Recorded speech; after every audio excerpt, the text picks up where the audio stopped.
What is up, comic fans? Welcome to the Legion of Comics. I'm Mark, and today I'm going to be reviewing Avatar: The High Ground from Dark Horse Comics, which is 3 volumes of a hardback collection that just released this past month to kind of coincide with the release of The Way of Water. And what it is a direct prequel to Avatar: The Way of Water. So it adds some context to the film, gives you a little bit more information about the characters and their involvement with Pandora and with the humans. So before we get into any of that, hit that thumbs up, subscribe to the channel as the intro plays.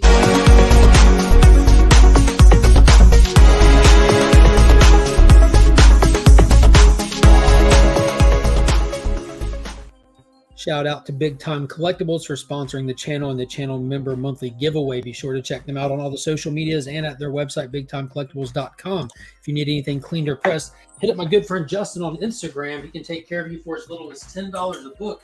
If you let him know you found him through the channel, you can take advantage of that buy two, get one free special offer. The links to all of the sponsors are in the description of all the videos. So let's get into it. So I came across this while I was searching some stuff about the film. I went and saw Avatar 2. I was blown away. I absolutely loved it. Me and the wife are Avatar fans, so she was big on the idea of getting there to the first showing we possibly could, and we ended up taking my oldest daughter to see it.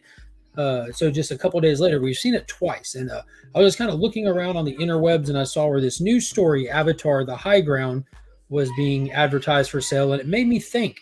Just recently, there was a comic book on the shelves called Avatar: Evolve or Die. I picked it up and flipped through it a couple times and ended up putting it back, and I didn't pick it up at the time, and it looked like that one follows Grace, Sigourney Weaver's character. So I looked more into what this Avatar: The High Ground is, and I was just kind of wanting more to dive into the world of Pandora, and found that this specific story is based on an early screenplay from James Cameron. He wrote the entire saga already, from the first film to the 5th film, and there's stuff written for in between the cracks that are not going to make it into the film. And that's what this story is. It takes place very shortly before Avatar 2: The Way of Water, and fills in some stuff. So let's get into this. So what it is 3 hardback 86-page volumes. One story, 3 books. So that was book 1. Very nice. Very nice. Dark Horse did a really good job with these. There's book 2. The kids are having a ball right now. And then finally, there's book 3 with Jake on his Ikron Bob, which is super cool. So seeing that the humans were involved in this, seeing this second cover is what had me curious. I had to know, is that a Na'vi in a spacesuit? Is that Quaritch? I didn't know. So I ordered them through my LCS. So if you're curious about these, or if you would like to dive into the world, check with your LCS. Always try to support local shops first and foremost. So let's get into it. First, I'll give you my overall thoughts on this, and then we'll dive into some spoilers in case you plan on getting it and don't want spoilers. But I enjoyed it. This was definitely a good read. It had the tone and the feel and the pacing of what you'd expect, kind of what you get from the movies and everything. The book being in 3 different volumes plays heavily to its strengths, because you almost get like a full film with 3 certain and very specific acts to it. So I did love that. It says on the back of it that this book leads you, the exciting conclusion of Avatar: The High Ground leads directly into the opening film of The Way of Water. And so that had me excited. I read them all in one sitting, pretty much. I read the first one, had to knock around, but then I read the rest in one sitting earlier today. So it's still pretty fresh, and it was a lot of information, so I'm going to do the best I can. So when we start getting some context to his family. They give us a little bit of flashbacks and everything to what was going on in the first film, which was good because it gives us something familiar that we have seen before, and it kind of takes us into the comic book, seeing these familiar fights, that final battle in the first movie, and him fighting Quaritch. And it doesn't take long just to set the tone, and then it gets us to where we are now. Like it starts introducing us to his family, and it introduces the dynamic of Kiri, though it does not get into a lot of detail with her inception or anything like that. She's just part of the family for a while in this book. They introduce us to Spider, and they introduce us in great detail to Spider. We learn a lot about him. So I'm going to get into spoilers right away. So he introduced us to Spider, and kind of the for a few pages, the relationship between Quaritch and Spider's mom, whose name was Paz, and how she died in the final battle in the first movie. She took an arrow through the chest. She was one of the pilots out there attacking everybody. And so we get introduced to all of that, and we find the Amatake tribe nomadic. They're pretty much without a home. We saw their home destroyed in the first one, and we're seeing the dynamic of everyone who they're kind of trying to find that new home. And Jake is kind of hyper paranoid, like he's always on edge and trying to train the tribes people to be prepared for when the sky people come back, because he knows they will. Though the tribe people, because it's been 10 years, are not really convinced that they will. They feel like they won the victory. So they're kind of getting really comfortable. And they find a new home. It turns out Big Tree was not the only big tree out there. So they find another home, and we get to see the spiritual ritual of them settling down somewhere. It's not like they just show up and start popping tents. It's all, everything is spiritual to them with their connection to their planet and everything. So that was really cool to see. And it was about that time that we see the first sign of people showing back up, kind of like we saw it in the movie with Jake and Neytiri out on their date and everything, and they notice that extra star in the sky. So Jake immediately runs back to the tribe and warns them, we have to get out of here somewhere safe. And it kind of broke the tribe to have to move again. And the tribe was split on the decision, and they eventually get to the Hallelujah Mountains as a place of extra shelter. So that's why they were there when we found them in the first movie. So that was all pretty cool. And we spent a lot of time in this first one just with the tribe. And then they decide that they need to take action against the Sky People. They need to do something to them before they can get to the tribe, which that's where we start to learn about the whole dynamic of the remaining scientists at Hell's Gate and the remaining tribe people that have a relationship with them. And it was really cool context to add, because there was a lot of other scientists in that first movie we saw that we really never dove into unless you get into the deleted scenes of the first film. So we see a lot of them that stayed back, and they're working with all the leftover tech. They have airships. They have large airships. They've been training the Na'vi people to work and operate in spacesuits and everything, not like how we would perceive them, but like this, the technology per this universe. So they were actually prepared and getting ready to take an assault to the Sky People.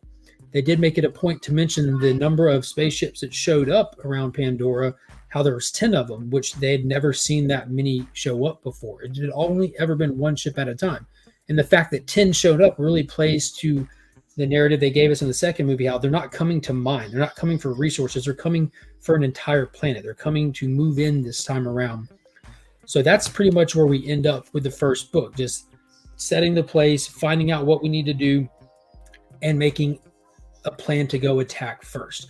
So the writing in this was really solid. It definitely has the voice of James Cameron. It, like it said, is based on a screenplay by him. So this is actually an adapted piece of work. And it says script adaptation by Sherry L. Smith, who has an award-winning body of work. She's done stuff like The Toy Maker's Apprentice, Orleans, and some other stuff. I'm not familiar with her, but she did a good job writing it. Each character has their unique voices. The artwork in it is super solid, as you see from some of the pictures. Then we see in this picture, and that might be a little blurry, but we get to see some of the kids actually going through the process of getting their Ekrons or their Banshees. We learned that little Curie is the only Na'vi ever to not have to go earn a Banshee. She just walks up to it, and they immediately were friends. So you get a lot of cool dynamic like that. But that first book was definitely solid. It had the same beats and everything. Everyone was present in it. And then that's when we kind of get to the second book. And this one was balls to the wall, just complete action packed. It was them loading up, taking off, trying to get everything in order, because they are in a short window here. All the Sky People that showed up, they were on a countdown before they can show up, get prepped, and then orbit. It was, it's traveling is one thing, orbiting is a separate thing. So it gave the Na'vi a short window to work with there. And they were trying to get all this ready and go in that point. And of course, Jake has his kids. And this one, Moak, is kind of young. He's like rocking with like Kiri and Took and Spider. And you have Neteyam, who's really stepping up into that leadership position amongst his siblings. He's really wanting to step up and fight a lot. And it's him who sneaks aboard and goes with his parents on what they kind of perceive to be a potential suicide mission. They have a plan. There's scientists and other Na'vi that are going with him to fight, despite the rest of the tribes not wanting to get involved and just leave it in Awa's hands. And they go up there and lead this awesome plan. They strap bombs to all the refineries and all the factories that were left behind in the first film. They go up there and they make contact with God, what is her name? It's Edie Falco's character from the new movie. This is when we first meet her. This is the trip that she shows up in. And she's there just for blood. She just wants to wipe everyone out and just start afresh. but they need all those resources that were left behind in the first movie to build upon. And Jake and the other scientists, they know this, so they use it as their leverage, how they can go up there, and they're trying to just sabotage them from being able to enter orbit.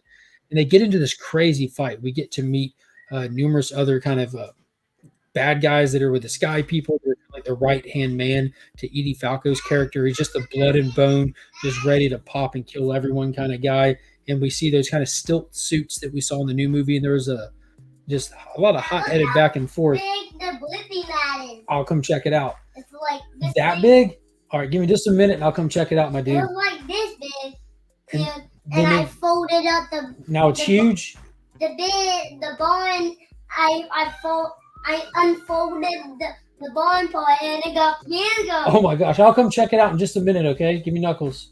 All right, be right there. It'll be just a minute. Let me finish this real fast. If I start at 0, that means I'm 1. That sounds good. And they get up there and everything, and negotiations absolutely fail. They completely fail because you have Edie Falco not trying to give them any ground, and you have Jake not willing to give any ground. Thank you. And they end up just going with Plan B, which is start blowing everything up. They blow up a refinery to show they're serious, and they start blowing up the ship. They have a full fight, and their goal was to get to the operations center so they can turn the ship on the other ships. It ends up failing. They have to bail. It turned into a fight, casualties on both sides, and then they get chased back to Earth by the Sky People. And that's pretty much how the second one ended. Now, this one, like I said, it was all action, balls to the wall. It read super duper fast. The artwork in all of these are done by numerous artists about halfway through the book. Some of it was really clunky in this one, I'm not going to lie. Some of it's beautiful, but some of the panel-to-panel work, you kind of get lost in the visual story they're trying to tell and some of the fighting. You have to really look and see what's going on. There is a fight specifically toward the end when they're in zero gravity where Jake maneuvers a character into liquid so that he can kind of potentially, I guess, drown him, which is a good move, but you don't really see where it comes from. You see that his suit springs a leak because Jake stabs it and it's leaking. It's leaking. Then a couple of pages later, they're still fighting, and Jake just kind of pushes him into this large amount of the liquid. Like, you don't ever see it happen, so you're kind of wondering what goes on, but you get the gist of it. It just can be not smooth at some points, but the art is definitely solid through those first 2 volumes. Now, this is where we get into the third and final act of the Higher Ground story. By this point in the book, you have his kids that are being kept hostage at Hell's Gate. Edie Falco's character issues an ultimatum to the remaining scientists back on Pandora. You can give up, turn yourself over to us. We will not kill you for treason. We will just continue your pay, even give you back pay, put you back to work. People are massive assets. You know, they don't want to just go and kill people, arrest people. They kind of touch on why the people were still around in the second movie, the scientists from the first one. You know, like, people are in short supply here. You know, you can't just, oh, you made us mad, or oh, you didn't follow the rules, you're arrested. No, like, they need everybody possible. But some of the scientists turn on them, and they even hold Jake's kids hostage to try to get the good graces of Edie Falco's character. I wish I could remember her name, but anyways. So they're trying to survive this attack from the Sky People following back to Earth, as well as get back to Hell's Gate and rescue his kids. And it turns into an all-out battle again. Fantastic artwork. Spider was being kind of given to a foster family, for lack of better words, at Hell's Gate to take him back. And he wanted to stay with the Solis, and the kids wanted him there too. So you get this little conflict again between Neytiri and Spider, and her not thinking he needs to be with them. It becomes problematic at time when he can't keep up with them when they're running for their lives. We see some new technology from the Sky People, like some hunting drones and machines and stuff. Massive Banshee fights, tons of violence. People die left and right in this. Arrows, knives, guns, explosions. It's wild to say the least, but it kind of all boils down to a battle between Edie Falco's right-hand man, that bloodthirsty security guard of hers. And it comes down to that pretty much. And they win the fight against him. And they had some assistants come in with an airship that picks Jake and the rest of his family up. And as they're flying away, they do take some damage, and they're not able to do vertical landings like you see in the movie. They would have to have a runway, and they don't have one. So they take it out over open water. where the water's even choppy. So you get this crazy scene where they have to do a splashdown and find their way out of the ship when they barely make it.